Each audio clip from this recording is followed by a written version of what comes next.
Good afternoon, everybody. Uneducated Economist here. So I had a couple of news articles here I wanted to share with you guys, talking about the real estate market. Very interesting because they kind of seem like conflicting articles when you read the titles of them. The first one, September single-family starts reaches the highest level since 2007. So when you hear that article, you think, man, that's a lot of building taking place, seeing as how it's the highest level since 2007. But the other article says, mortgage demand from home buyers falls for the fourth straight week. Very interesting. At the same time that there is a huge building going on, a huge amount of starts, new single family starts taking place, there's a drop in mortgage demand. Now, isn't that interesting? When you have a buildup of inventory and a drop in demand, what generally happens with prices? They go down.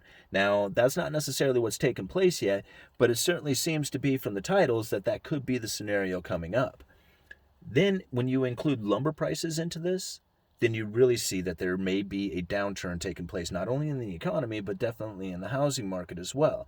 Because if you go and you look at lumber throughout history, the prices, when prices are going up in lumber, generally the economy is doing really well. Just happens to go in correlation with each other. Then when lumber changes and it starts to drop, the economy starts to do poorly during those times. And it's not like a perfect science, but it's a pretty decent indicator.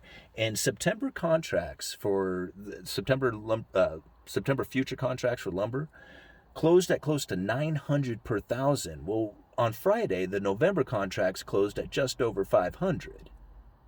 So there's a huge drop in the lumber future prices, and come November, we're going to start seeing it in the retail end of things, especially come the new year once those inventory levels starts to, the high-priced inventory starts to work through the system. Then we're going to start seeing the prices really start to come down, especially around the new year.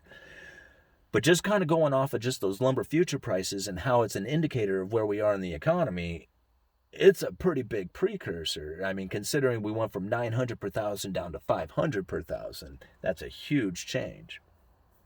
So anyway, putting those two articles together, kind of thinking about where the lumber futures are, we could see a major downturn. Well, I don't know about a major, but definitely a churn in the real estate market coming up over the next few months. Anyhow, thought I'd leave those for you guys, those links down in the description. Love to hear your thoughts on it. Uneducated Economist, you guys let me know.